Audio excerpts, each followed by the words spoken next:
لە سەرەتای سەرەڵدانی شەڕی داعش و دەستپێکردنی هێرشەکانی ئەو چەکدارانە بۆ سەر هەرێمی کوردستان، زۆرێک لە وڵاتانی جیهان بە مەبەستی پشتگیریکردن و هاوکاریکردنی هێزەکانی پێشمەرگە وەفتی باڵیان ناردووە بۆ هەرێم و تا ئێستاش بەردەوامی هەیە. کەنەدا یەکێکە لە وڵاتانی لە سەرەتای شەڕی داعشەوە ئامادەی خۆی دەربڕی بۆ هاوکاریکردنی هێزەکانی پێشمەرگە لە ڕووی مەشق و ڕاهێنانکردن پێیان و ڕەوانەکردنی کەرەستە و پێداویستی سەربازی بۆ ڕوبەڕووبوونەوەی چەکدارانی داعش.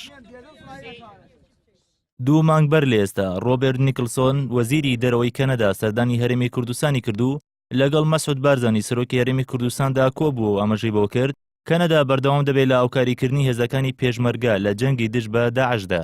لە مانگی تیشرینی دووەمی ساڵی ڕابردوودا فڕۆکە جەنگەکانی کەنەدا بەشداریان کرد لە هێرشی ئاسمانیەکانی هێزەکانی هاوپەیمانان بۆ سەر پێگەکانی داعش.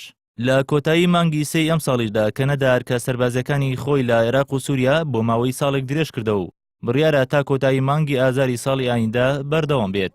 کەنەدا لە چوارچێوەی هاوپەیمانەتی نێودەوڵەتی دژی داعش 69 سەربازی ڕاوێژکاری ڕەوانەی هەرێم کردووە کە مەشق و ڕاهێنان بە هێزەکانی پێشمەرگە دەکەن. لە 28 یەکدا کەنەدا ژمارەیەک چەک و پێداویستی سەربازی و ڕۆبۆتی هەڵگرتنەوەی مین و تەقەمەنی و جلوبەرگی سەربازی و ئۆتۆمبیلی سەربازی و چەندین جۆری تری لە پێداویستی سەربازی ڕادەستی وەزارەتی پێشمەرگە کرد. سەردانەکەی ستیڤن هارپەر سەرۆکوەزیرانی کەنەدا دوای تێپەڕبوونی 2 مانگ دێبەسەر کوژانی سەربازێکی کەنەدی کە وەزارەتی پێشمەرگە ئاماژەی بۆ کرد بە هەڵە لەلایەن هێزەکانی پێشمەرگەوە کوژراوە.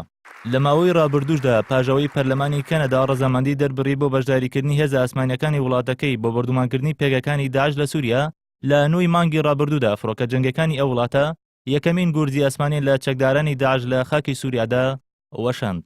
بەرهەم ساڵح NRT